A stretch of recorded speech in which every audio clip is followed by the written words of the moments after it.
আসসালামু আলাইকুম আরহামতুল্লাহি আবরাকাতুহু।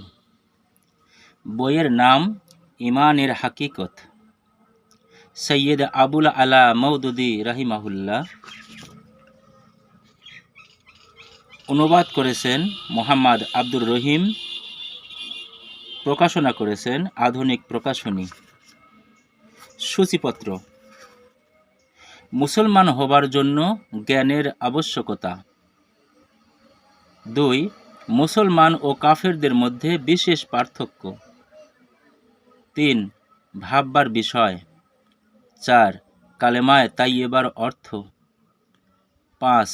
আল্লাহ পাক কালিমা ও নাপাক কালিমা। 6. কালেমায়ে তাইয়্যিবার প্রতি ঈমান আনার উদ্দেশ্য। বিসমিল্লাহির রহমানির রহিম।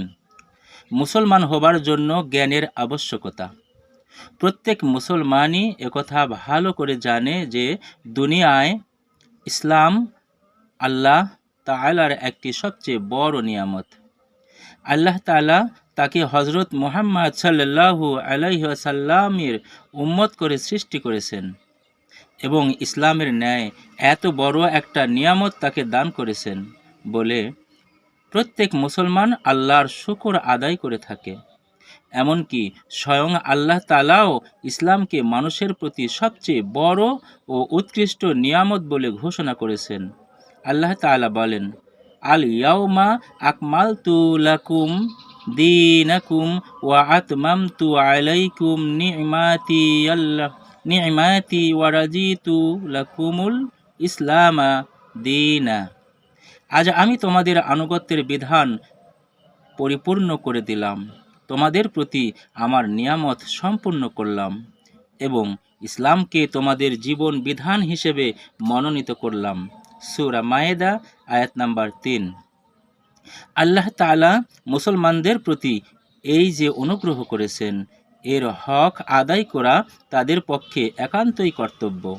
কারণ যে ব্যক্তি অপরের অনুগ্রহের হক আদায় করে না, সে বড়ই অকৃতজ্ঞ।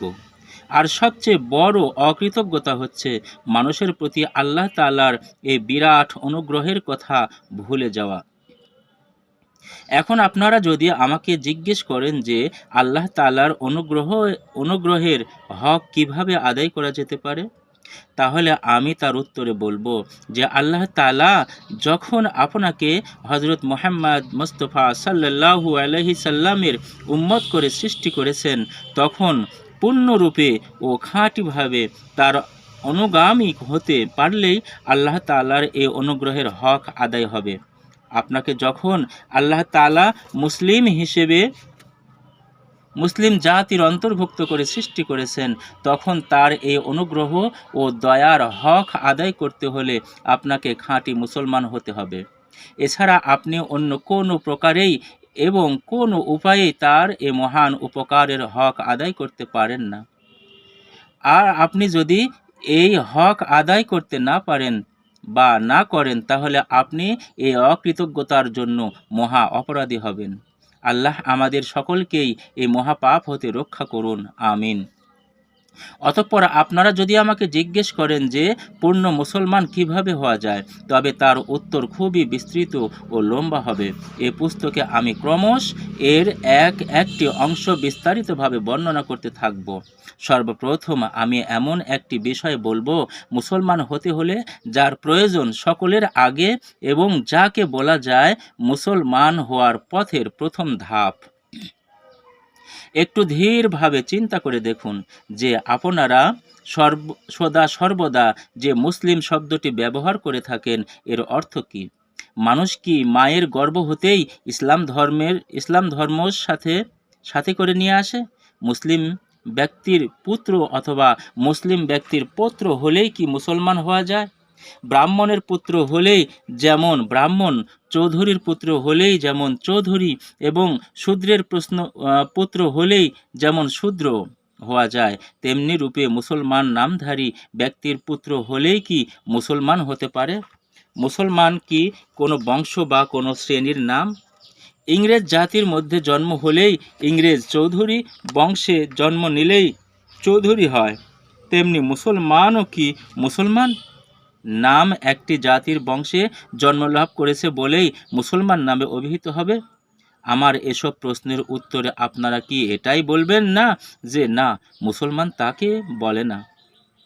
মায়ের গর্ভ হতেই মুসলমান হয়ে কেউ জন্মে না, বরং ইসলাম গ্রহণ করলেই মুসলমান হওয়া যায়, এবং ইসলাম ত্যাগ করলেই মানুষ আর মুসলমান থাকে না, মুসলিম সমাজ হতে একেবারে খারিজ হয়ে যায়।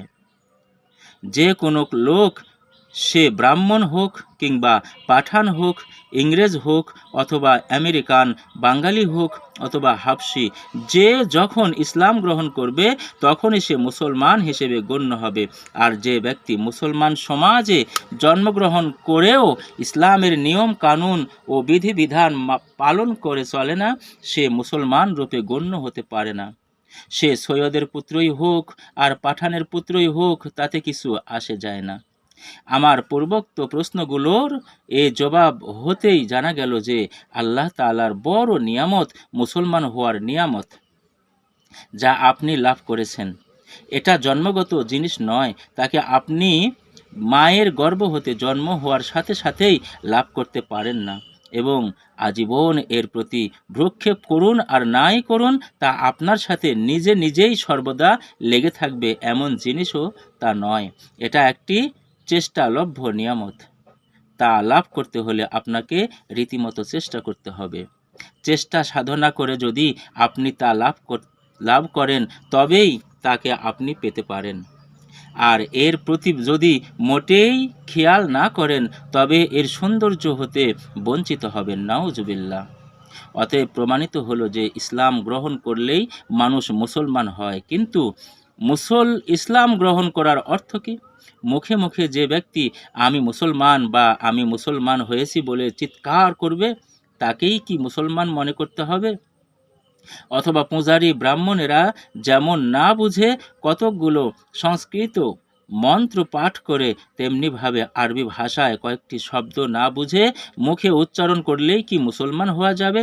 ইসলাম গ্রহণ করার তাৎপর্য কি এটাই? উক্ত প্রশ্নের জবাবে আপনারা কি এটাই বলবেন না যে ইসলাম গ্রহণের অর্থ এটা নয়?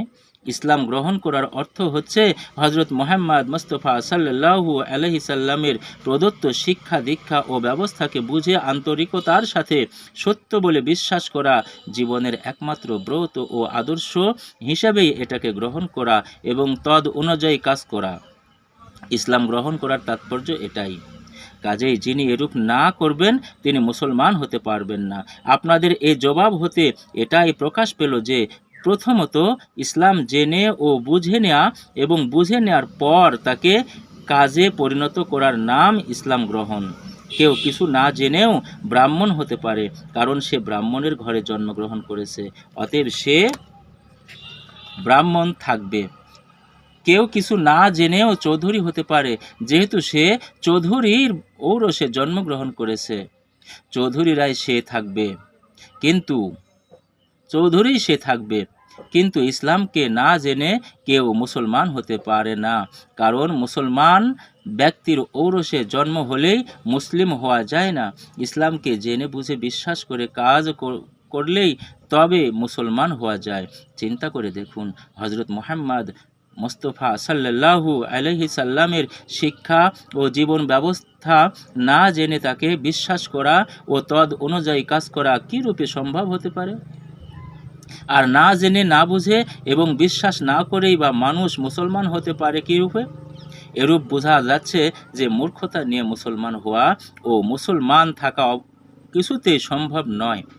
যারা মুসলমানের ঘরে জন্মলাভ করেছে, মুসলমান নামে যারা নিজেদের পরিচয় দেয় ও মুসলমান বলে দাবি করে, তারা সকলেই প্রকৃতপক্ষে মুসলমান নয়। যিনি ইসলাম কি তা না জানেন এবং বুঝে শুনে তাকে সত্য বলে বিশ্বাস করেছেন, প্রকৃতপক্ষে তিনিই মুসলমান। কাফের ও মুসলমানদের মধ্যে নামের পার্থক্য নয়। অতএব একজনের নাম রামপ্রসাদ, এজন্য সে হিন্দু, এবং আরেকজনের নাম আবদুল্লাহ, অতএব সে মুসলমান, তা হতে পারে না। পরন্তু কাফের ও মুসলমানদের মধ্যে শুধু পোশাকের পার্থক্যই আসল পার্থক্য নয়। কাজেই একজন ধুতি পরে বলে সে হিন্দু এবং অন্যজন পায়জামা বা লুঙ্গি পরে বলে সে মুসলমান বিবেচিত হতে পারে না।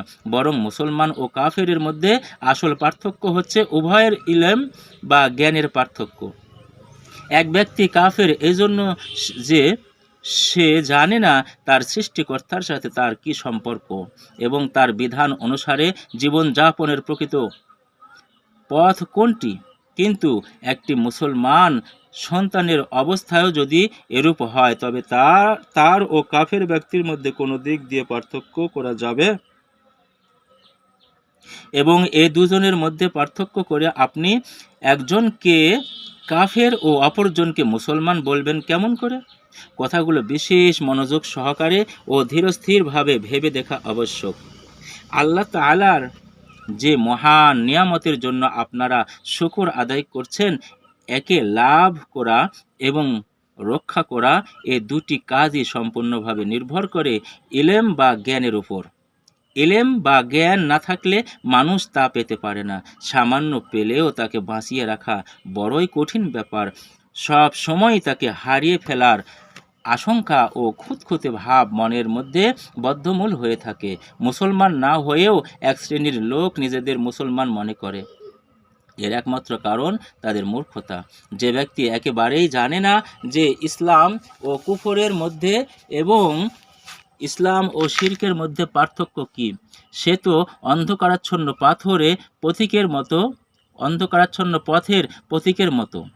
সরল রেখার উপর দিয়ে চলতে চলতে আপনা আপনি তার পা দুখানা কখন যে পিছলিয়ে যাবে বা অন্য পথে ঘুরে যাবে, তা সে জানতেই পারবে না। জীবনের পথে চলতে চলতে সে সরল পথ হতে কখন যে সরে গিয়েছে তা সে টেরও পাবে না। এমনও হতে পারে যে প্রতিমধ্যে কোনো ধোঁকাবাজ শয়তান এসে তাকে বলবে, মিয়া, তুমি তো অন্ধকারে পথ ভুলে গিয়েছো, আমার সাথে চলো, আমি তোমাকে তোমার গন্তব্যস্থলে পৌঁছিয়ে দেব। বেচারা অন্ধকারের যাত্রী নিজের চোখে যখন সরল সঠিক পথ দেখতে পায় না, তখন মূর্খতার দরুনই নিজের হাত কোনো দাজ্জালের হাতে সঁপে দিয়ে তার অনুসরণ করতে আরম্ভ করবে এবং সে তাকে পথভ্রষ্ট করে কোথা হতে কোথা নিয়ে যাবে তার কোনো ঠিক ঠিকানা থাকবে না। তার নিজের হাতে আলো নেই এবং সে নিজে পথের রেখা দেখতে ও চিনে চলতে পারে না বলেই তো সে এত বড় বিপদের সম্মুখীন হয়েছে। কিন্তু তার কাছে যদি আলো থাকে, তবে সে পথও ভুলবে না, আর অন্য কেউ তাকে গোমরাহ করে বিপদে নিয়ে যেতে পারবে না। এ কারণেই ধারণা করে নিতে পারেন যে ইসলাম সম্বন্ধে অজ্ঞ হওয়া এবং পবিত্র কোরআনের উপস্থাপিত বিধান ও হজরত মুহাম্মদ সাল্লাল্লাহু আলাইহি সাল্লাম প্রদত্ত শিক্ষা ভালো করে না জানা মুসলমান ব্যক্তির পক্ষে কত বড় বিপদের কথা। এই অজ্ঞতার কারণে সে নিজেও পথভ্রষ্ট হতে পারে এবং অপর কোনো দাজ্জালও তাকে বিপদগামী করে দিতে পারে। কিন্তু যদি তার কাছে জ্ঞানের আলো থাকে, তবে সে জীবনের প্রত্যেক ক্ষেত্রে এবং প্রতি ধাপে ইসলামের সকল সরল পথ দেখতে পাবে। প্রতি পদেই কুফরি, গোমরাহি, পাপ, জেনা, হারামি প্রভৃতি যেসব বাঁকা পথ ও হারাম কাজ সামনে আসবে, তা সে চিনতে এবং তা হতে বেঁচে থাকতে পারবে। আর যদি কোনো পথভ্রষ্টকারী তার কাছে আসে, তবে তার ২-৪টি কথা শুনেই তাকে চিনতে পারবে এবং এ লোকটি যে পথভ্রষ্টকারী ও এর অনুসরণ করা যে কিছুতেই উচিত নয় তা স্পষ্টভাবে বুঝতে পারবে। পৃষ্ঠা ১০। আমি যে ইলম ও জ্ঞানের কথা উল্লেখ করলাম, এর উপরে আপনাদের ও আপনাদের সন্তান সন্ততির মুসলমান হওয়া ও মুসলমান থাকা একান্তইভাবে নির্ভর করে। এটা সাধারণ বস্তু নয়, একে অবহেলাও করা যায় না। কৃষক তার ক্ষেত খামারের কাজে অলসতা করে না, খেতে পানি দিতে এবং ফসলের হেফাজত করতে গাফলতি করে না, গরু বাছুরগুলোকে ঘাস কোটা দিতে অবহেলা করে না, কারণ এসব ব্যাপারে অলসতা করলে তার না খেয়ে মরার ও প্রাণ হারাবারও আশঙ্কা রয়েছে। কিন্তু মুসলমান হওয়া ও মুসলমান থাকা যে জ্ঞানের উপর নির্ভর করেছে, তা লাভ করতে মানুষ কেন এত অবহেলা করছে? এতে কি ইমানের মতো অতি প্রিয় ও মূল্যবান নিয়ামত নষ্ট হয়ে যাওয়ার ভয় নেই? ইমান কি প্রাণ অপেক্ষাও প্রিয় নয়? মুসলমানগণ প্রাণ রক্ষার ব্যাপারে যতটা সময় ব্যয় ও পরিশ্রম করে, এর ১০ ভাগের ১ ভাগও কি ইমান রক্ষার কাজে ব্যয় করতে পারে না? আপনারা প্রত্যেকে একজন মৌলবী হবেন, বড় বড় কিতাব পড়ে এবং জীবনের ১০-১২টি বছর কেবল পড়াশোনার কাজে ব্যয় করে মস্ত বড় একজন আল্লামা হবেন, এমন কথা আমি বলছি না। মুসলমান হওয়ার জন্য এত কিছু পড়ার বা বড় কোনো ডিগ্রি লাভ করার কোনো আবশ্যকতা নেই। আমি শুধু এতটুকু বলতে চাই যে আপনারা রাত দিন ২৪ ঘন্টার মধ্যে মাত্র ১ ঘন্টা সময় দিনই ইলম, ইসলামী বিদ্যা শিখার কাজে ব্যয় করুন। অন্ততপক্ষে প্রত্যেক মুসলমান বালক, যুবক, বৃদ্ধ সকলেরই এতটুকু ইলম বা জ্ঞান অর্জন করার দরকার, যা হতে তারা পবিত্র কোরআন নাজিল হওয়ার উদ্দেশ্য জানতে পারবে, তা ভালোরূপে বুঝতে পারবে, তা ভালোরূপে বুঝতে ও হৃদয়ঙ্গম করতে পারবে। আর হজরত মুহাম্মদ সাল্লাল্লাহু আলাইহি সাল্লাম যেসব অন্যায় কুসংস্কার দূর করতে এবং সেই স্থানে যা স্থাপন করতে এসেছিলেন, তাও উত্তম রূপে জানতে পারবে। এবং আল্লাহ তাআলা মানুষের জীবন যাপনের জন্য যে বিশেষ নিয়ম বিধান নির্দিষ্ট করে দিয়েছেন, তার সাথে তারা ভালো করে পরিচিতি হতে পারবে। এটুকু ইলম হাসিল করার জন্য খুব বেশি সময়ের দরকার করে না। আর ঈমান যদি বাস্তবিকই কারো প্রিয় বস্তু হয়, তবে এ কাজে ১ ঘন্টা মাত্র ব্যয় করা তার পক্ষে এতটুকুও কঠিন কাজ নয়। মুসলমান ও কাফেরদের মধ্যে বিশেষ পার্থক্য। প্রত্যেক মুসলমান নিশ্চয়ই একথা জানে যে মুসলমান ব্যক্তির মর্যাদা ও সম্মান কাফের ব্যক্তিদের অপেক্ষা অনেক উচ্চে। আল্লাহ তাআলা মুসলমানদেরকে পছন্দ করেন এবং কাফেরদেরকে অপছন্দ করেন। মুসলমানের গুনাহ ক্ষমা করা হবে, কাফেরদের অপরাধের কোনো ক্ষমা নেই।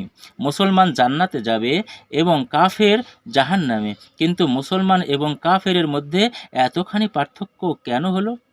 সে সম্বন্ধে একটু গভীরভাবে চিন্তা করা আবশ্যক। কাফের ব্যক্তিরা যেমন হযরত আদম আলাইহিস সালামের সন্তান, মুসলমানরাও তেমনি তার সন্তান। মুসলমান যেমন মানুষ, কাফেররাও তেমনি মানুষ। মুসলমানদের মতো তাদেরকেও হাত, পা, চোখ, কান সবই আছে। তারাও এই পৃথিবীর বায়ুতেই শ্বাস গ্রহণ করে, এ জমিনের উপরই বসবাস করে এবং খাদ্য খায়। তাদের জন্ম এবং মৃত্যু মুসলমানদের মতোই হয়। যে আল্লাহ মুসলমানদেরকে সৃষ্টি করেছেন, তাদেরকেও তিনিই সৃষ্টি করেছেন। তাহলে মুসলমানদের স্থান উচ্চে এবং তাদের স্থান নিচে হবে কেন? মুসলমান কেন জান্নাতে যাবে আর তারা কেন জাহান্নামে নিক্ষিপ্ত হবে? কথাটি বিশেষভাবে চিন্তা করে দেখা আবশ্যক। মুসলমানদের একজনের নাম রাখা হয়েছে আব্দুল্লাহ, আব্দুর রহমান বা তদ অনুরূপ অন্য কোনো নাম, অতএব তারা মুসলমান। আর কিছু লোকের নাম রাখা হয়েছে দীননাথ, তারা সিং, রবার্টসন প্রভৃতি, কাজেই তারা কাফের। কিংবা মুসলমানগণ খাতনা করায় আর তারা তা করায় না। মুসলমান গরুর গোস্ত খায়, তারা তা খায় না। শুধু এটুকু কথার জন্যই মানুষে এত বড় পার্থক্য হতে পারে না। আল্লাহ তাআলাই যখন সমস্ত মানুষকে সৃষ্টি করেছেন এবং সকলকেই তিনি লালন পালন করেন, তিনি এত বড় অন্যায় কখনো করতে পারেন না। কাজেই তিনি এরকম সামান্য বিষয়ের কারণে মানুষে এত বড় পার্থক্য করবেন এবং তাঁরই সৃষ্ট এক শ্রেণীর মানুষকে অকারণে দোজখে নিক্ষেপ করবেন, তা কিছুতেই হতে পারে না। বাস্তবিকই যদি তা না হয়, তবে উভয়ের মধ্যে আসল পার্থক্য কোথায় তা চিন্তা করে দেখতে হবে। বস্তুত উভয়ের মধ্যে প্রকৃত পার্থক্য কেবল মাত্র কুফরি ও ইসলামের অর্থ। আল্লাহ তাআলার আনুগত্য করা এবং কুফরির অর্থ আল্লাহকে অস্বীকার করা, অমান্য করা ও আল্লাহ তাআলার অবাধ্য হওয়া। মুসলমান ও কাফের উভয় মানুষ, উভয় আল্লাহ তাআলার সৃষ্ট জীব, তারই আজ্ঞাবহ দাস। কিন্তু তাদের একজন অন্যজন অপেক্ষা এজন্য শ্রেষ্ঠ যে একজন নিজের প্রকৃত মনিবকে চিনতে পারে, তার আদেশ পালন করে এবং তার অবাধ্য হওয়ার দুঃখময় পরিণামকে ভয় করে, কিন্তু অন্যজন নিজ মনিবকে চিনে না এবং তার অবাধ্য হবার দুঃখময় পরিণামকেও ভয় করে না এবং তার আদেশ পালন করে না, এজন্যই সে অধোপাতে চলে যায়। এ কারণেই মুসলমানদের প্রতি আল্লাহ তাআলা সন্তুষ্ট এবং কাফেরদের প্রতি অসন্তুষ্ট। মুসলমানদেরকে জান্নাতে দেওয়ার ওয়াদা করেছেন এবং কাফেরদেরকে জাহান্নামে নিক্ষেপ করার ভয় দেখিয়েছেন। এর দ্বারা বোঝা গেল যে মুসলমানদেরকে কাফের হতে পৃথক করা হয়েছে মাত্র দুটি জিনিসের ভিত্তিতে। প্রথম ইলম বা জ্ঞান, দ্বিতীয় আমল বা কাজ। অর্থাৎ প্রত্যেক মুসলমানকে প্রথমেই জানতে হবে যে তার প্রকৃত মালিককে, কি তার আদেশ ও নিষেধ, তার মর্জি মতো চলার উপায় কি, কিসে তিনি সন্তুষ্ট হন আর কিসে তিনি অসন্তুষ্ট হন। এসব বিস্তৃতভাবে জেনে নেবার পর নিজেকে প্রকৃত মালিকের একান্ত অনুগত বানিয়ে দেবে, তার মর্জি মতো চলবে, নিজের স্বাধীনতা ও স্বেচ্ছাচারিতা ত্যাগ করবে। তার মন যদি মালিকের ইচ্ছার বিপরীত কোনো বস্তুর কামনা করে, তবে সে নিজের মনের কথা না শুনে মালিকের কথা শুনবে। কোনো কাজ যদি নিজের কাছে ভালো মনে হয় কিন্তু মালিক সে কাজটিকে ভালো না বলেন, তবে তাকে মন্দই মনে করবে।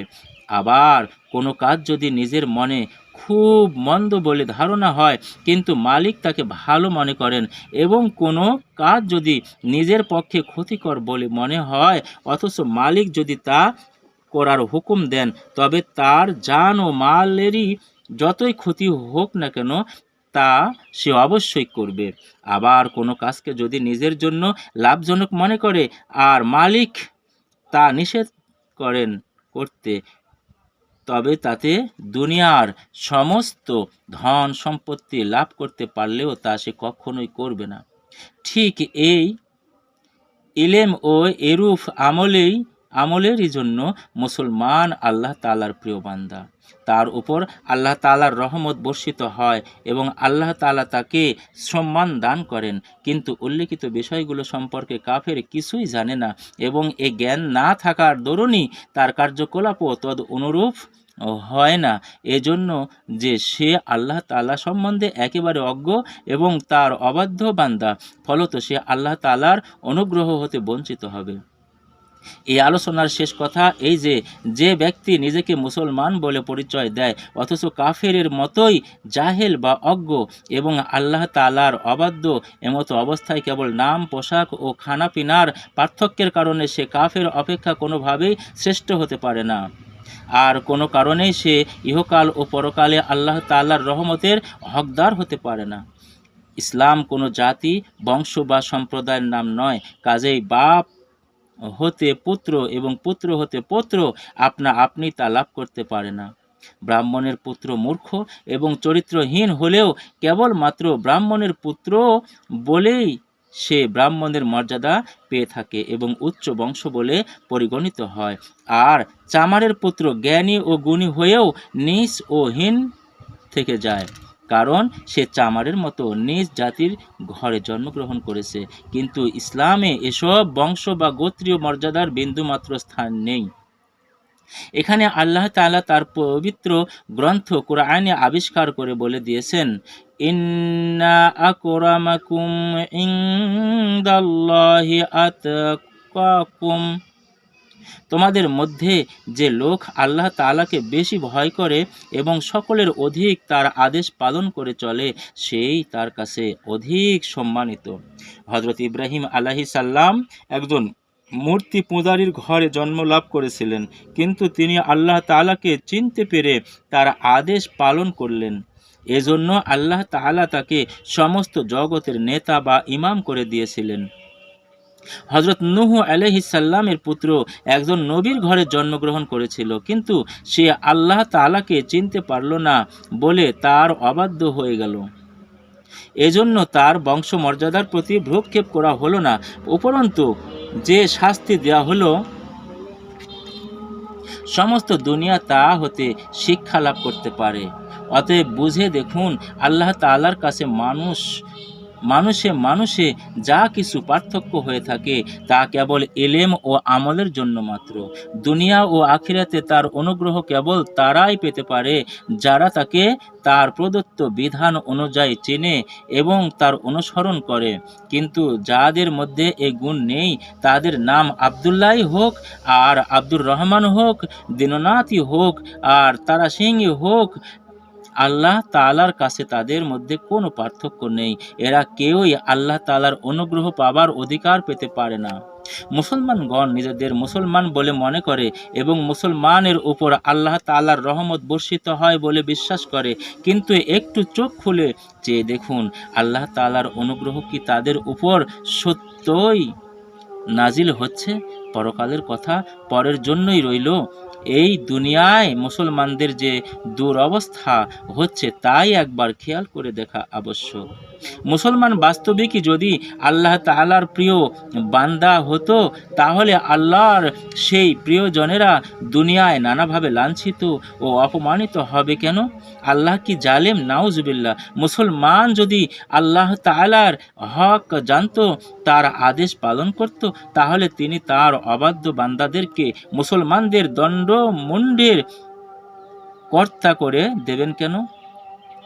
আর তাদেরকে তার আনুগত্যের বিনিময়ে শাস্তি বা দেবেন কোন কারণে? আল্লাহ তাআলা নিশ্চয়ই জালেম নন এবং তার আনুগত্য করার বিনিময়ে অপমান ও শাস্তি নয়। একথা যদি একান্তভাবে বিশ্বাস করা হয়, তবে স্বীকার করতেই হবে যে মুসলমানদের মুসলমান হওয়ার দাবিতে কিছুটা গলদ আছে। তাদের নাম সরকারি দপ্তরে নিশ্চয়ই মুসলমান হিসেবে লিখিত আছে, কিন্তু সেই সরকারি দপ্তরের সার্টিফিকেট অনুসারে আল্লাহ তাআলার দরবারে বিচার হবে না।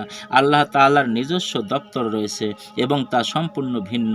কাজেই তার দপ্তরে মুসলমানদের নাম তার অনুগত লোকদের তালিকায় লিখিত আছে না অবাধ্য লোকদের তালিকায় লিখিত আছে, তা খোঁজ করে দেখা আবশ্যক। আল্লাহ তাআলা মুসলমানদের কাছে কিতাব পাঠিয়েছেন, তা পড়ে মুসলমানগণ প্রকৃত মালিককে চিনতে পারে। কিন্তু ওই কিতাব যা লিখিত আছে তা জানার জন্য মুসলমানগণ একটুও চেষ্টা করছে কি? আল্লাহ তাআলা তাদের প্রতি নবী পাঠিয়েছেন, তিনি মুসলিম হওয়ার উপায় ও নিয়ম কানুন শিখিয়ে দিয়েছেন, কিন্তু তার নবী দুনিয়ায় এসে কি শিক্ষা দিয়েছেন তা জানার জন্য তারা কখনো যত্নবান হয়েছে কি? আল্লাহ তাআলা তাদেরকে দুনিয়া ও আখিরাতে ইজ্জত লাভ করার পথের সন্ধান বলে দিয়েছেন, কিন্তু তারা সেই পথে চলছে কি? যেসব কাজ মানুষকে দুনিয়া ও আখিরাতে অপমানিত ও লাঞ্ছিত করে, আল্লাহ তাআলা তা এক এক করে বলে দিয়েছেন, কিন্তু মুসলমান কি সেসব কাজ ত্যাগ করেছে? এই প্রশ্নগুলোর কি উত্তর হতে পারে? যদি স্বীকার করা হয় যে আল্লাহ তাআলার কিতাব হতে মুসলমানগণ যেমন কোনো জ্ঞান লাভ করতে চেষ্টা করেনি, তেমনি তার প্রদর্শিত পথেও তারা একটুও চলেনি, তাহলে তারা মুসলমান হলো কী রূপে এবং তারা পুরস্কারই বা কী রূপে চাচ্ছে? তারা যে ধরনের মুসলমানের দাবি করছে, ফলও তেমনি পাচ্ছে, আর তেমনি পুরস্কার তারা পরকালেও পাবে। আমি প্রথমেই বলেছি যে মুসলমান ও কাফেরদের মধ্যে ইলম ও আমল, জ্ঞান ও কাজ ছাড়া আর কোনোই প্রভেদ নেই। কারো ইলম ও আমল যদি কাফেরদের ইলম ও আমলের মতো হয় আর তবুও সে নিজেকে মুসলিম বলে পরিচয় দেয়, তাহলে বুঝতে হবে যে তার মতো মিথ্যাবাদী আর কেউই নয়। কাফের পবিত্র কোরআন পড়ে না এবং তাতে কি লিখিত আছে তা সে জানে না, কিন্তু মুসলমানের অবস্থা যদি এরকমই হয়, তাহলে সে নিজেকে মুসলমান বলবে কোন অধিকারে? নবী মুহাম্মদ মুস্তাফা সাল্লাল্লাহু আলাইহি সাল্লাম দুনিয়ার মানুষকে যে শিক্ষা দিয়ে গেছেন এবং আল্লাহ তাআলার নৈকট্য লাভ করার জন্য যে সরল পথ দেখিয়েছেন, কাফেরগণ তা কিছুই জানে না। এখন মুসলমানও যদি সেই রকমই অজ্ঞ হয়, তাহলে তাকে মুসলমান কেমন করে বলা যায়? কাফের আল্লাহর মর্জি মতো চলে না, চলে নিজ ইচ্ছামতো। মুসলমানও যদি সেরূপ স্বেচ্ছাচারী ও স্বাধীন হয়, সেরূপ নিজের খামখেয়ালি ও সচ্চরিত্রতার বশবর্তী হয়, সেই রূপই আল্লাহর প্রতি উদাসীন ও বেপরোয়া হয় এবং নিজের প্রবৃত্তির অনুগত দাস হয়, তবে তার নিজেকে মুসলিম অর্থাৎ আল্লাহর আদেশ পালনকারী বলার কি অধিকার আছে? কাফের হালাল হারামের মধ্যে পার্থক্য করে না। যে কাজ সে লাভ ও আনন্দ দেখতে পায় তা আল্লাহ তাআলার কাছে হালাল হোক কি হারাম হোক, অসংকোচে সে তা করে যায়। মুসলমানও যদি এ নীতি গ্রহণ করে, তবে তার ও কাফের ব্যক্তির পার্থক্য রইল কোথায়? মোট কথা, কাফেরের ন্যায় মুসলমানও যদি ইসলাম সম্বন্ধে অজ্ঞ হয় এবং কাফের ও মুসলমানের কাজকর্ম যদি একই রকম হয়, তাহলে দুনিয়ায় কাফেরের পরিবর্তে কেবল মুসলমানরাই সম্মান লাভ করবে কেন? কাফেরের ন্যায় মুসলমানেরাও পরকালে শাস্তি ভোগ করবে না কিসের জন্য? এটা এমন একটি গুরুতর বিষয় যে এ সম্বন্ধে আমাদের ধীরভাবে চিন্তা করা আবশ্যক। একথা মনে করার কারণ নেই যে আমি মুসলমানদেরকে কাফেরদের মধ্যে গণ্য করছি, কারণ তা কখনো উচিত নয়। আমি নিজেও এ সম্বন্ধে যার পর নেই চিন্তা করি এবং আমি চাই যে আমাদের সমাজের প্রত্যেকেই এ সম্বন্ধে চিন্তা করুক। আমরা আল্লাহ তাআলার রহমত হতে বঞ্চিত হচ্ছি কেন? চারিদিক হতে আমাদের উপর কেন এ বিপদ রাশি এসে পড়ছে? যাদেরকে আমরা কাফের ও অর্থাৎ আল্লাহর অবাধ্য বান্দা মনে করি, তারা আমাদের উপর সরল সকল ক্ষেত্রে বিজয়ী কেন? আর আমরা যারা আল্লাহর আদেশ পালনকারী বলে দাবি করি, তারাই বা সব জায়গায় পরাজিত কেন? এর কারণ সম্বন্ধে আমি যতই চিন্তা করি, ততই আমার দৃঢ় বিশ্বাস জন্মে যে আমাদের ও কাফেরদের প্রতি বর্তমানে শুধু নামেই পার্থক্য রয়ে গেছে। কার্যত আমরা আল্লাহ তাআলার প্রতি অবহেলা, ভয়হীনতা এবং অবাধ্যতা দেখতে কাফেরদের অপেক্ষা কিছুমাত্র পিছনে নেই। তাদের ও আমাদের মধ্যে সামান্য কিছু প্রভেদ অবশ্যই আছে, কিন্তু তার জন্য আমরা কোনো রূপ প্রতিদান বা পুরস্কারের আশা করতে পারি না, বরং সেজন্য আমরা অধিক শাস্তি পাওয়ার যোগ্য। কেননা আমরা জানি যে কোরআন আল্লাহ তাআলার কিতাব, অথচ আমরা এর সাথে কাফেরের ন্যায় ব্যবহার করছি। আর জানি হযরত মুহাম্মদ সাল্লাল্লাহু আলাইহি সাল্লাম প্রকৃত শ্রেষ্ঠ ও শেষ নবী, অথচ তার অনুসরণ করা আমরা কাফেরদের মতোই ত্যাগ করছি। আমরা জানি যে মিথ্যাবাদীর প্রতি আল্লাহ তাআলার লানত করেছেন এবং ঘুষখোরদের ও সুদদাতা উভয়ই নিশ্চিত রূপে দোজখে যাবে বলে ঘোষণা করেছেন। সুদখোর ও সুদদাতাকে জঘন্য পাপী বলে অভিহিত করেছেন। চগলখুরি ও গীবতকারীকে আপন ভাইয়ের গোস্ত খাওয়ার সাথে তুলনা করেছেন। অশ্লীলতা ও লজ্জাহীনতার জন্য কঠিন শাস্তির ভয় দেখিয়েছেন। কিন্তু এ সমস্ত কথা জানার পরেও আমরা কাফেরদের মতোই বেপরোয়াভাবে এসব কাজ করে যাচ্ছি। মনে হয় যেন আমাদের মধ্যে আল্লাহর ভয় মাত্রই নেই। এজন্য কাফেরদের তুলনায় আমরা কিছুটা মুসলমান হয়ে থাকলেও আমাদের জীবনে তার কোনো প্রতিফলন আমরা পাচ্ছি না, বরং কেবল শাস্তিই পাচ্ছি। নানাভাবে এবং নানা দিক দিয়ে আমাদের উপর কাফেরদের জয়লাভ এবং সর্বত্র আমাদের পরাজয় ও অপরাধেরই শাস্তি। ইসলাম রূপ এক মহান নিয়ামত আমাদেরকে দেয়া হয়েছে, অথচ আমরা তার বিন্দুমাত্র কদর করিনি। এটা অপেক্ষা বড় অপরাধ আর কি হতে পারে? উপরে যা কিছু বলেছি তা কাউকে ভৎসনা করার উদ্দেশ্যে আমি ভৎসনা করার উদ্দেশ্যে কলমও ধরিনি। আসলে উদ্দেশ্য এই যে আমরা যা কিছু হারিয়ে ফেলেছি তা ফিরে পাবার জন্য চেষ্টা করা হোক। হারানো জিনিস পুনরায় পাওয়ার চিন্তা মানুষের ঠিক তখনই হয় যখন সে নিশ্চিত রূপে জানতে ও বুঝতে পারে যে তার কি জিনিস এবং কত মূল্যবান জিনিস হারিয়েছে। এজন্যই আমি মুসলমানদেরকে সতর্ক করার চেষ্টা করছি, যদি তাদের জ্ঞান ফিরে আসে এবং তারা যে প্রকৃতপক্ষে অত্যন্ত মূল্যবান জিনিস হারিয়ে ফেলেছে তা যদি বুঝতে পারে, তবে তা পুনরায় পেতে চেষ্টা করবে। আমি প্রথম প্রবন্ধে বলেছি যে মুসলমানের প্রকৃত মুসলমান হবার জন্য সর্বপ্রথম একান্ত দরকার হচ্ছে খাঁটি ইসলামী শিক্ষা ও ইসলাম সম্বন্ধে প্রকৃত জ্ঞান। পবিত্র কোরআনের শিক্ষা কি? রাসূলুল্লাহ সাল্লাল্লাহু আলাইহি সাল্লাম প্রদর্শিত পথ কি? ইসলাম কাকে বলে? কুফর ও ইসলামের মধ্যে পার্থক্য কোন বিষয়ে? এসব কথা প্রত্যেক মুসলমানেরই স্পষ্টভাবে জেনে নেওয়া আবশ্যক। এই জ্ঞান না থাকলে কোনো ব্যক্তি মুসলমান হতে পারে না। কিন্তু দুঃখের বিষয়, তারা সেই ইলম অর্জন করতে কোনোই চেষ্টা করে না। এটা হতে বোঝা যায় যে তারা যে কত বড় নিয়ামত ও রহমত হতে বঞ্চিত, সে কথা এখন পর্যন্ত তারা বুঝতে পারেনি। শিশু কেঁদে না উঠলে মাও তাকে দুধ দেয় না। পিপাসু ব্যক্তি পিপাসা বোধ করলেই নিজেই পানির তালাশ করে। আল্লাহ ও তাকে পানি মিলিয়ে দেন। মুসলমানদের নিজেদেরই যদি পিপাসা না থাকে, তবে পানি ভরা কূপ তাদের মুখের কাছে আসলেও তাতে কোনো লাভ নেই। ইসলাম সম্পর্কে অজ্ঞ থাকা কত বড় এবং কত ভীষণ ক্ষতি, তা তাদের নিজেদেরই অনুধাবন করা উচিত।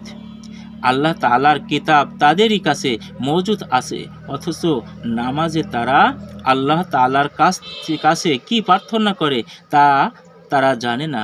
এটা অপেক্ষা দুর্ভাগ্যের কথা আর কি হতে পারে যে কালেমা পাঠ করে তারা ইসলামে প্রবেশ করে, এর অর্থ পর্যন্ত তারা জানে না। এ কালেমা পাঠ করার সাথে সাথে তাদের উপর কি কি দায়িত্ব এসে পড়ে তাও জানে না। বস্তুত একজন মুসলমানের পক্ষে এতদপেক্ষা ক্ষতি ও দুর্ভাগ্যের বিষয় আর কিছুই হতে পারে না।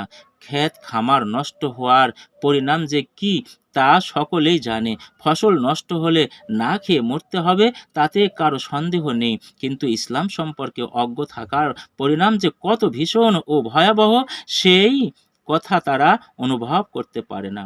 কিন্তু এই ক্ষতির কথা যখন তারা অনুভব করতে পারবে, তখন তারা নিজেরাই এই ভীষণ ক্ষতির কবল হতে বাঁচতে সচেষ্ট হবে। তখন ইনশাআল্লাহ তাদেরকে এই ক্ষতি হতে বাঁচাবার ব্যবস্থাও করা হবে।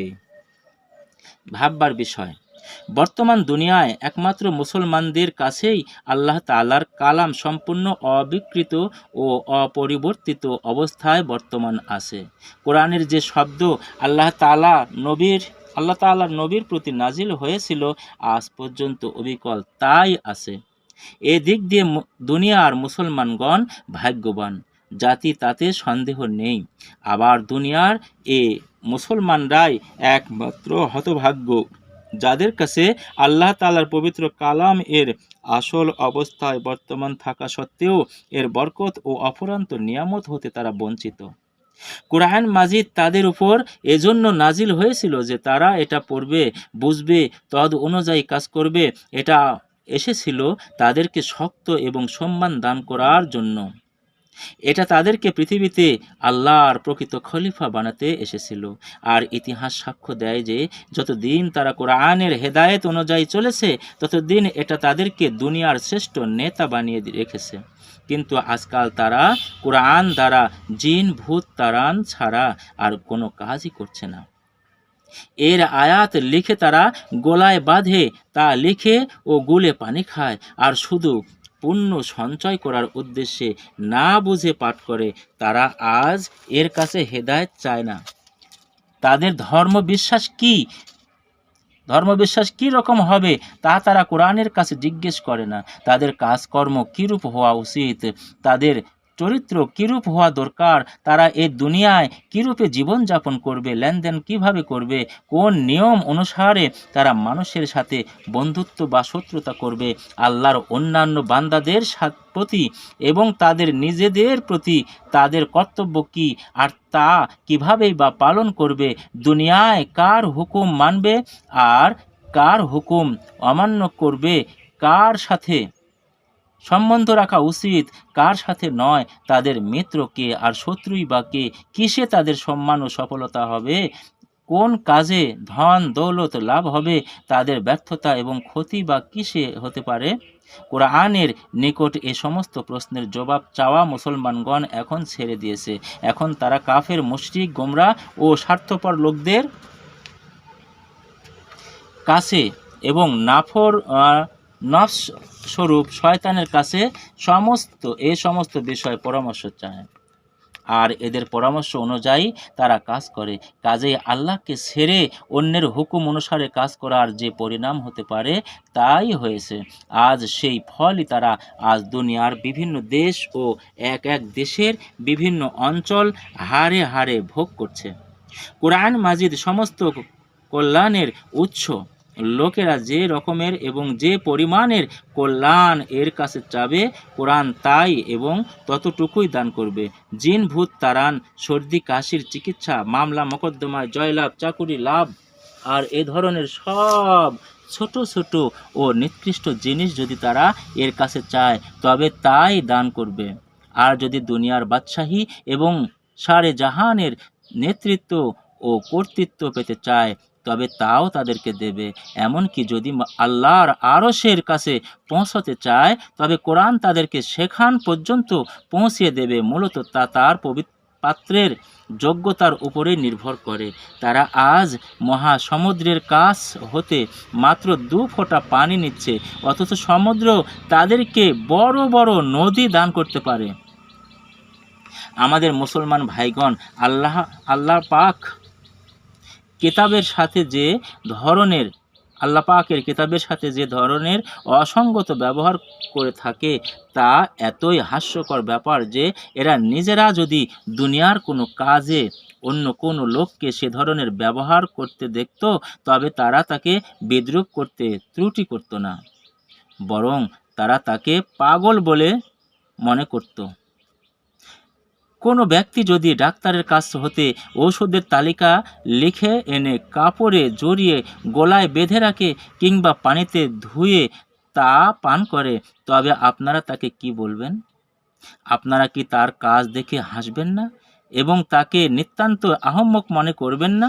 কিন্তু সবচেয়ে বড় ডাক্তার আপনাদের রোগের চিকিৎসা ও আপনাদেরকে নিরাময় করার উদ্দেশ্যে যে অতুলনীয় তালিকা লিখে দিয়েছেন তার সাথে দিন রাত আপনাদের চোখের সামনেই এ ধরনের ব্যবহার হচ্ছে, অথচ সেই জন্য কারও এতটুকু হাসির উদ্রেক হয় না।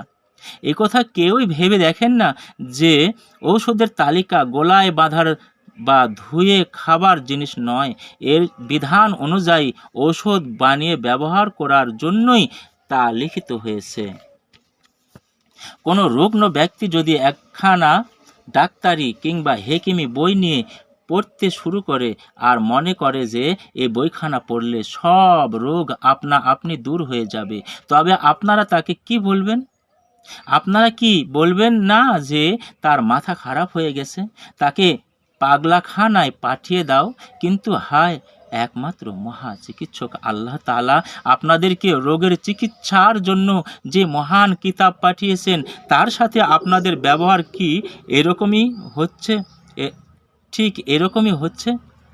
আপনারা তা পড়েন আর মনে করেন যে এটা পড়লেই সব রোগ দূর হয়ে যাবে।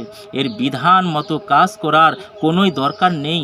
আর এই কিতাব যেসব জিনিসকে ক্ষতিকর মনে করে অর্জন করতে বলে তা বর্জন করাও কোনো দরকার মনে করেন না। তাহলে রোগ দূর করার জন্য যে ব্যক্তি শুধু বই পড়াই যথেষ্ট মনে করে তার সম্পর্কে আপনারা যে মত প্রকাশ করে থাকেন আপনাদের নিজেদের সম্পর্কে সেরূপ মত প্রকাশ করেন না কেন? আপনি জানেন না এমন কোনো ভাষায় যদি আপনার কাছে কোনো চিঠি আসে তবে আপনি অমনি এর অর্থ জানার জন্য ওই ভাষা যে ব্যক্তি জানে তার কাছে দৌড়ে যান। এর অর্থ যতক্ষণ পর্যন্ত আপনি জানতে না পারেন ততক্ষণ আপনার বিন্দুমাত্র শান্তি থাকে না। সাধারণ কারবারের চিঠি নিয়ে আপনি এই প্রকার অস্থির হয়ে পড়েন, এতে আপনার হয়তো 2-4 পয়সারই উপকার হতে পারে, তার বেশি নয়।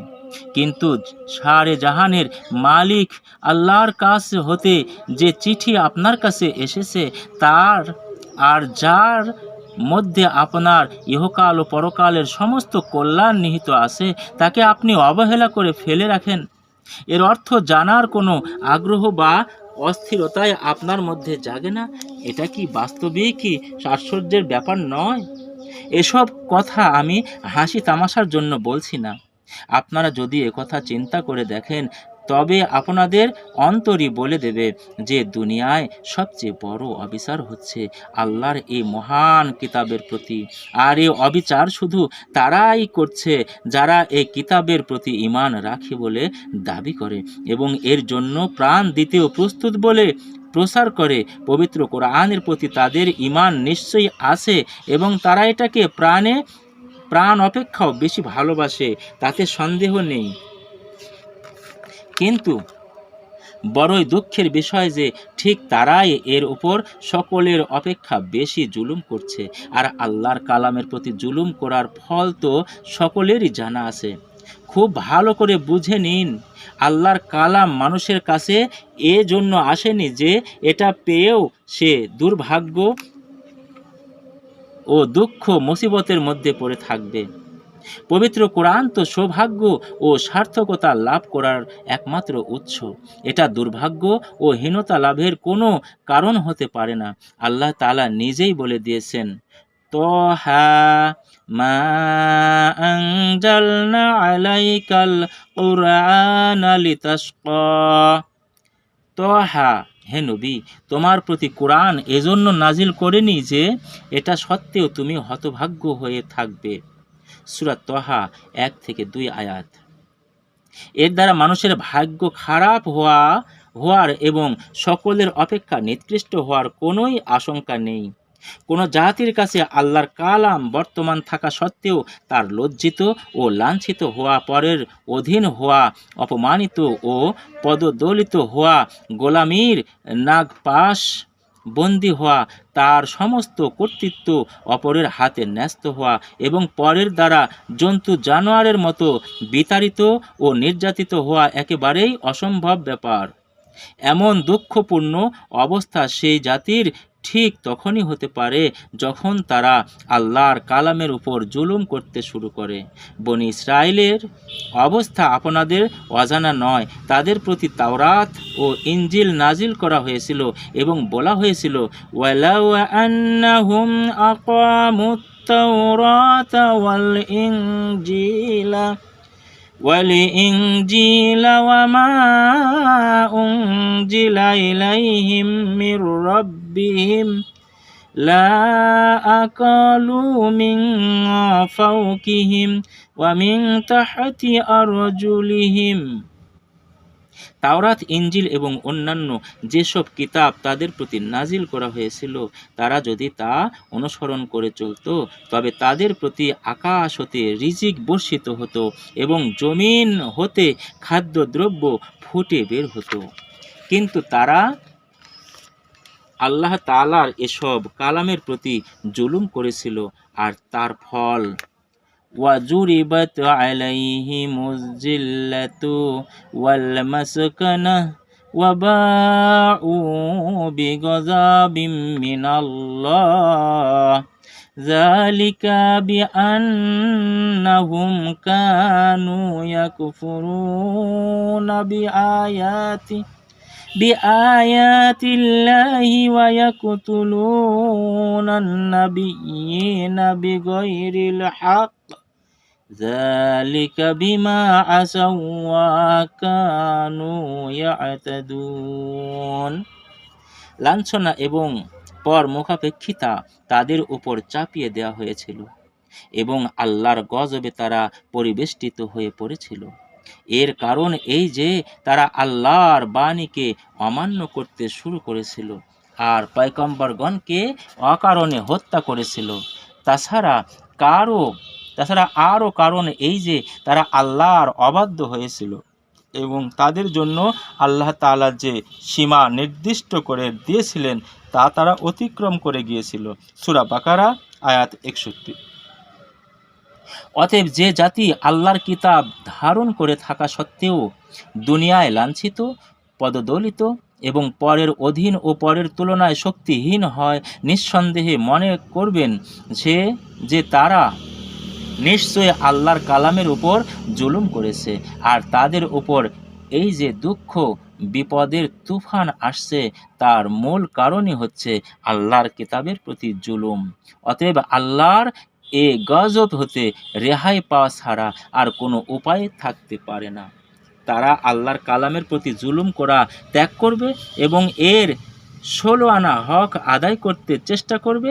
আপনারা যদি এই মহাপাপ হতে ফিরে না থাকেন, আপনাদেরও এই হীন অবস্থার কিছুতেই পরিবর্তন হবে না। তা আপনারা গ্রামে গ্রামে কলেজই খুলুন, আপনাদের প্রত্যেকটি সন্তান গ্র্যাজুয়েট হোক আর ইহুদিদের মতো সুদি কারবার করে কোটিপতি হোক না কেন, তার ফল প্রকৃতপক্ষে কিছুই নয়। মুসলমান কাকে বলে এবং মুসলিম শব্দের অর্থ কী, একথা প্রত্যেক মুসলমানকে সর্বপ্রথমেই জেনে নিতে হবে। কারণ মনুষ্যত্ব কাকে বলে এবং মানুষ ও পশুর মধ্যে পার্থক্য কী তা যদি মানুষের জানা না থাকে, তবে সে জানোয়ারের মতো কাজ করতে শুরু করবে। সে তার মনুষ্যত্বের মূল্য বুঝতে পারবে না। অনুরূপভাবে যদি কেউ একথা জানতে না পারে যে মুসলমান হওয়ার অর্থ কী এবং মুসলমান ও অমুসলমানের মধ্যে কেমন করে পার্থক্য করা যায়, তবে সে তা অমুসলমানদের মতো কাজকর্ম করতে শুরু করবে এবং তার অমুসলমানির কোনো সম্মানই সে রক্ষা করতে পারবে না। অতএব প্রত্যেক মুসলমানকে এবং মুসলমানের প্রত্যেকটি সন্তানকেই ভালো করে জেনে নিতে হবে যে সে যে নিজেকে নিজে মুসলমান মনে করে, এই মুসলমান হওয়ার অর্থ কী, মুসলমান হওয়ার সাথে সাথে মানুষের মধ্যে কি পরিবর্তন ও পার্থক্য হয়ে যায়, তার উপর কি কর্তব্য ও দায়িত্ব এসে পড়ে, ইসলামের কোন সীমার মধ্যে থাকলে মানুষ মুসলমান থাকতে পারে এবং কোন সীমা অতিক্রম করলেই বা সে মুসলমানই হতে খারিজ হয়ে যায়, এসব কথা না জানলে মুখ দিয়ে সে মুসলমানের যতই দাবি করুক না কেন, তার মুসলমান থাকা সম্ভব নয়। ইসলাম অর্থ আল্লাহর আনুগত্য করা ও হুকুম পালন করে চলা। নিজেকে আল্লাহ তাআলার কাছে সোপর্দ করে দেওয়ার নাম হচ্ছে ইসলাম। আল্লাহর সম্মুখে নিজের আজাদী ও স্বাধীনতাকে স্বেচ্ছায় পরিত্যাগ করার নাম ইসলাম। আল্লাহর বাদশাহী এবং আনুগত্যকে মাথা নত করে স্বীকার করে নেওয়ার নাম ইসলাম। যে ব্যক্তি নিজের সমস্ত কাজ কারবারকে আল্লাহর হাতে সঁপে দেয়, সে ব্যক্তি মুসলমান। আর যে ব্যক্তি নিজের সব ব্যাপারে নিজের ইচ্ছা মতো সম্পন্ন করে কিংবা আল্লাহ ছাড়া অন্য কারো হাতে তা সোপর্দ করে, সে মুসলমান নয়। আল্লাহর হাতে সঁপে দেওয়ার তাৎপর্য এই যে তিনি তার কিতাব এবং তার নবীর মারফত যে হেদায়েত ও সৎপথের সন্ধান পাঠিয়েছেন, মানুষ তাকে পুরোপুরি কবুল করবে এবং তাতে বিন্দুমাত্র আপত্তি করতে পারবে না। জীবনের প্রত্যেকটি ব্যাপারে এবং কাজে শুধু পবিত্র কুরআন ও হাদিসের নিয়ম অনুসরণ করে চলবে। যে ব্যক্তি নিজের বুদ্ধি, দুনিয়ার প্রথা এবং আল্লাহ ছাড়া অন্য সকলকে সবকিছু পশ্চাতে ফেলে রেখে এবং প্রত্যেক ব্যাপারেই কেবল আল্লাহর কিতাব ও রাসূলের হাদিসের কাছে পথের সন্ধান জানতে চায়, জিজ্ঞেস করে যে আমার কি করা উচিত এবং কি করা উচিত নয়, আর সেখান হতে যে নিয়মই পাওয়া যাক না কেন বিনা আপত্তিতে তা মেনে নেয়, তার বিপরীত যা তা সবই সে অস্বীকার করে, শুধু সেই ব্যক্তি মুসলমান। কারণ সে তা নিজেকে আল্লাহর কাছে একেবারে সঁপে দিয়েছে। আর এভাবে আল্লাহর হাতে নিজেকে সঁপে দিলেই মানুষ মুসলমান হতে পারে। এর বিপরীত যে ব্যক্তি পবিত্র কুরআন ও হাদিসের উপর মোটেই নির্ভর করে না, বরং নিজের মন যা বলে তাই করে, কিংবা বাপ দাদা হতে চলে আসা নিয়ম কানুনের অনুসরণ করে চলে, কিংবা দুনিয়ায় যা কিছু হচ্ছে সেও তাই করে, নিজের কোনো ব্যাপারে সে পবিত্র কুরআন ও হাদিসের কাছে জিজ্ঞেস করে না যে তার কি করা উচিত। পবিত্র কুরআন ও হাদিসের বিধান জেনে সে বলে ওঠে যে আমার বুদ্ধি তা গ্রহণ করতে চায় না, তাই আমি তা মানি না। অথবা বাপ দাদার কাল হতে তার উল্টো নিয়ম চলে আসছে, কাজেই তার অনুসরণ করব না, কিংবা দুনিয়ার নিয়ম তার বিপরীত, তাই আমি সেই নিয়ম অনুসারেই চলব, তবে সেই ব্যক্তি কিছুতেই মুসলমান নয়। যদি সে নিজেকে মুসলমান বলে পরিচয় দেয় তবে সে মিথ্যাবাদী, সন্দেহ নেই। আপনি যখন কালেমা লা ইলাহা ইল্লাল্লাহু মুহাম্মাদুর রাসূলুল্লাহ পড়েন এবং মুসলমান হওয়ার কথা স্বীকার করেন, তখন আপনি তার মধ্যে দিয়ে একথাও স্বীকার করে থাকেন যে আপনার আল্লাহর আইন আপনার জন্য একমাত্র আইন। আল্লাহ তাআলাই আপনার প্রভু ও আদেশকর্তা। তখন আপনার শুধু আল্লাহরই আনুগত্য করতে হবে। আপনার কাছে শুধু সেই বিধানই সত্য বিধান রূপে স্বীকৃত পাবে যে আল্লাহর কিতাব এবং তার রসুলের সাহায্যে পাওয়া যায়। এর অর্থ এই যে আপনি মুসলমান হওয়ার সাথে সাথে আল্লাহর সামনে নিজের আজাদি বিসর্জন দিয়েছেন। অতঃপর আপনার নিজের স্বতন্ত্র মত বলতে কিছুই থাকতে পারে না।